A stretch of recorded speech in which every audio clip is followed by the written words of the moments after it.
I'm Chris, you're watching FRAG-MENTAL. Brand new release from Jean Paul Gaultier. It's another Le Male flanker. This time it's Aviator. Will this one take off or will it nosedive? Will it soar or crash and burn? Will it do the business class or do we need to brace for impact? Is it going to be a smooth flight or turbulent? Is that all of them? Yeah. So, if you want to find out what this one's like, stay tuned to FM. That was a great intro.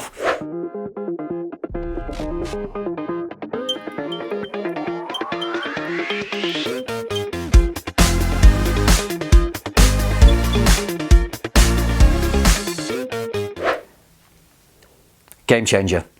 When Le Male came out in the 90s, it was a very popular scent, became many people's signature scent, including my own. I wore this and only this for about 10 years, all through my 20s and into my 30s as well. This took that traditional barbershop type fragrance and modernized it. It sweetened it up, it made it more youthful.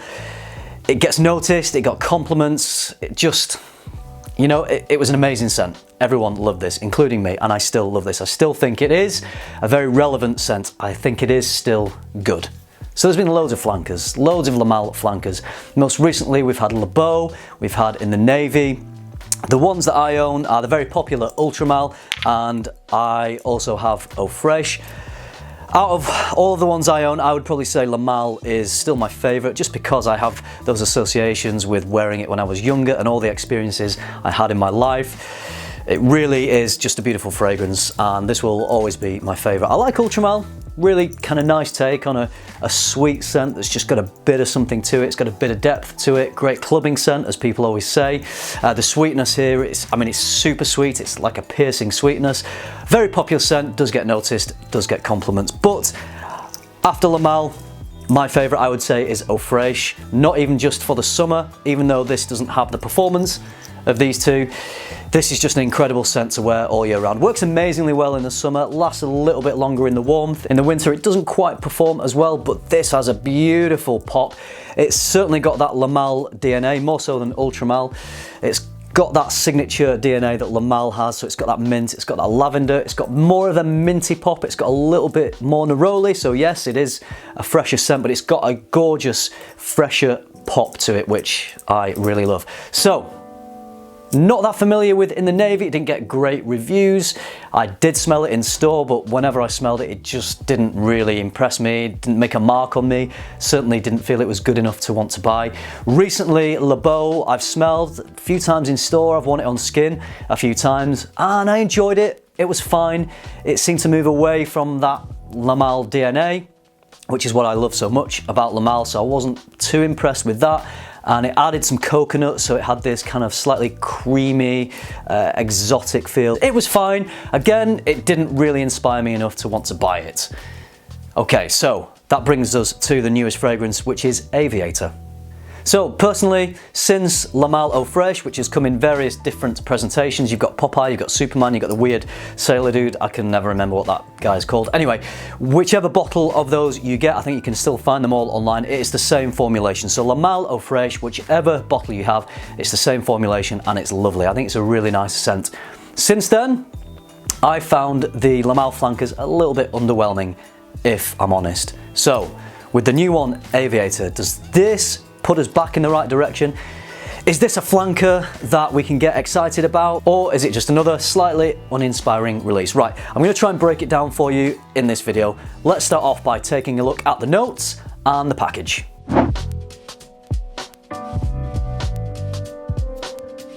Very sparse set of notes for this one. I'm just going off Fragrantica. Maybe more notes will come out there when the fragrance has been out a little bit longer. So far listed is mint, violet leaf and cedarwood. So it's the usual tin you get with Le Male fragrances. Quite like the design on this one. The fact that it's kind of a 1950s US aviation theme. Pretty nice. Yep, very impressive package, as we always find with all the Le Male fragrances. So what do I think about this? Okay, when I was in store and I sprayed this first on the tester strip and then on my skin, I got a little bit of that mint, but not as much as in Eau Fraiche. I got a bit of lavender, but not as much as you get in Le Male. Bit of sweetness, but not as much as you get in Ultra Male.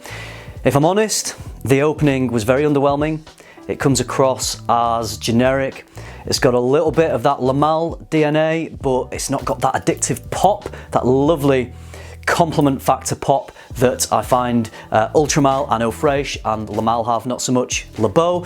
What Le Beau does have is that kind of nice little coconut twist, so it's got some richness, it's got some depth, some density to it. And as I said, that coconut just gives us a little bit of creaminess, a little bit of an exotic twist on the Le Male DNA, although I didn't feel that Le Beau had the same kind of Le Male pop that the other ones that I own have. This, I would say, is even less of that distinctive Le Male DNA. That's my main problem with this fragrance, is it has nothing that is exciting, inspiring, or distinctive about it. So Eau Fraiche and Le Male and Ultra Male had their own different things going on, which were quite interesting. This is a little bit boring. It's not a really bad fragrance. It's just not doing anything that really excites me. It's got that kind of shower gel type generic thing that we smell so often now with designer fragrances. The projection on this is going to give you that nice, clean, quite pleasant shower gel type vibe, and it may even get some compliments because it is a clean, pleasant smell. It's just not very interesting. It's not, it's not doing anything that really excites me. As it dries down, it loses projection very quickly and it just becomes a skin scent after around about an hour. The skin scent, actually, the Le Male DNA reveals itself a little bit more as it dries down. The problem is, it's just not projecting. If you want to detect that Le Male DNA on the dry down, you're gonna go right into skin, and there's almost no point in it being there at that stage in the development because I don't think people around you are gonna be smelling it. The slight differences to the other Le Male flankers, I get a bit more woodiness, so I think there's some wood, I think there's some cedar in the base here. So you do get a nice kind of warming wood in the base, but again, it's just not kind of jumping off my skin. It's just only as I go close in and smell it. So there's not really much more I can say about this. There's not a great deal really to break down in the fragrance. There's not a great deal of development. It's not a really awful scent. In fact, if I was going to put this on a chart, if the chart was awful, bad, average, good to excellent, I'd probably place it maybe a little above average, but not very much. It's just, that's how it makes me feel. Whenever there's a new Le Male flanker, I think, could this be it? Could this be the one that just takes us back to that lovely Le Male DNA, but with a good twist?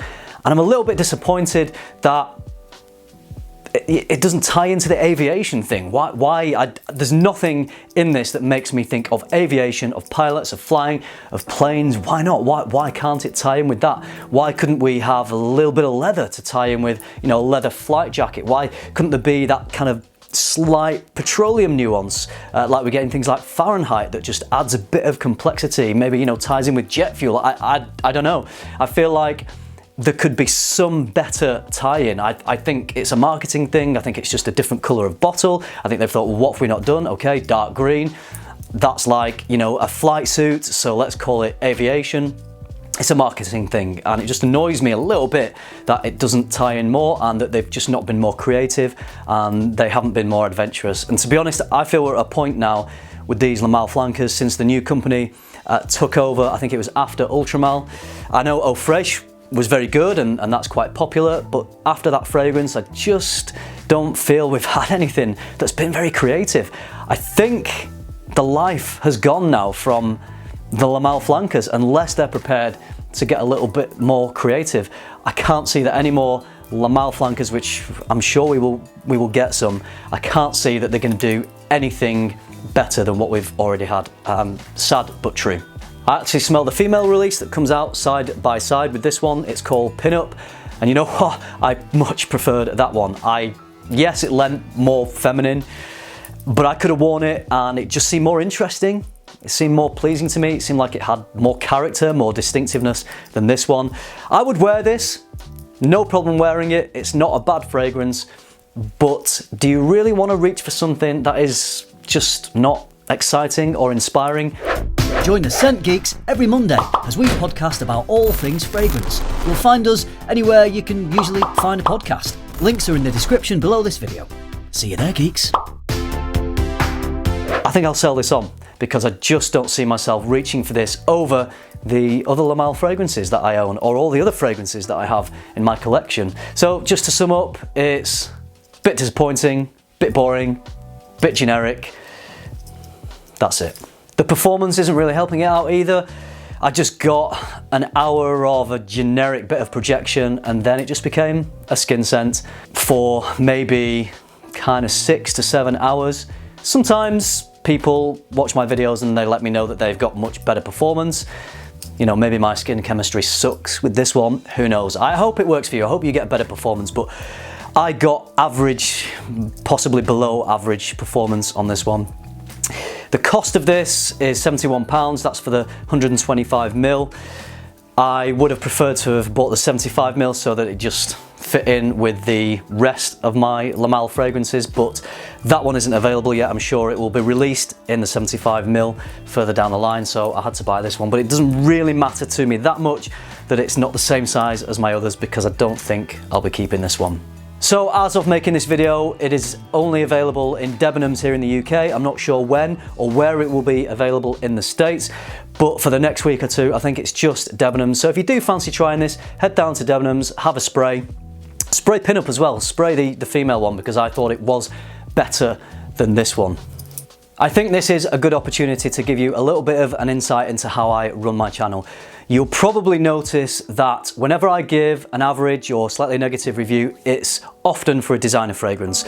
The reason for that is because usually it's a new fragrance, people want to see a review and it helps my channel. You know, there's no point in having a YouTube channel if you're not interested in growth. Why else would anyone want to start a channel? So I want to see my channel grow. I want it to be healthy, so I have to choose videos that will get the views, and new designer releases get views. I will always be honest about them, but that means sometimes if it's a new fragrance that I've never smelled before, I will buy that in order to do a review, and it may mean that I'm not so enthused by it, that I'm not so excited, as with this one. So with niche and indie fragrances, the way that it works is I try to give positive reviews. It will always be honest, but often if a company reaches out to me, if it's an indie or a niche company, I'll ask them to send me a discovery set, to send me some samples, and if they would like me to do a review, I'll pick one that I really enjoy. So I can make a video for you and it's a recommendation, and also the company's happy because I've been positive about one of their fragrances. A lot of indie and niche companies that reach out, they're smaller companies, they reach out because they want the exposure, and I don't want to be the person who stands there and trashes a small company who's trying to get a foothold in the industry. Who am I to get in the way of that when, you know, I'm no expert and all I am doing is giving my opinions. So if I can, I will try to be positive about niche fragrances and indie fragrances. That said, it will always be honest. There's a lot of filtering that goes on in the background before I even turn the camera on. I've seen people write before in live streams or wherever that Chris likes everything, that FRAG-MENTAL likes everything. Yes, largely my channel is positive and I will give positive reviews because I choose often with the Indian niche to not talk about the things that I'm not that excited about. I'm happy to answer any questions about what I think about certain fragrances in, you know, Facebook groups or YouTube comments or Instagram. I will always be honest and say if a fragrance isn't for me, but generally with indie or niche, if it's not for me, I end up not making a video. So, you know, that's why indie niche stuff is largely positive. Not to say that all designer stuff is negative, because some designer stuff I buy and I really love and I keep. For example, I've got a review coming up, I'm filming after this one, which is another brand new release, which I feel quite enthused about. So I'm going to be giving a positive review on that. So all that I need to say really is, I know I've gone on a little bit about this, but you can rest assured that whether I'm positive about a fragrance or not, it will always be honest. If I love a fragrance and I'm telling you I love it, it's because I love it. I am never going to tell you that I love a fragrance when I don't, just because a company has sent me a free bottle. If they've sent me a specific bottle and they want me to do a review, then even if I don't trash it, I will let you know if it's not for me, and I will be honest about that. But I'm never gonna promote and recommend a fragrance if I don't like it, because all you guys are gonna do is come back to me and say that fragrance was awful, Chris. Why did you tell us it was so good? It's not worth my while. I've grown this channel, I've worked hard on this channel. It's not worth ruining the reputation. So I just thought I would finish this video. I thought it was a good opportunity to give you an insight into the decisions I make behind the scenes and in front of the camera, just so you understand where I'm coming from and you understand why you see the content that you do on my channel. Okay, so that's it. Unfortunately, Male Aviator didn't really work for me. I'd love to hear what you think of it. If you've tried this one yet, I'm sure people will start buying it now it's just been released. So if you've got any opinions on this, please let me know. I'm always interested to see what you think about it. I hope you enjoyed it. I hope you found it useful. Thank you very much for watching. Remember, keep tuning into FM and keep smelling good.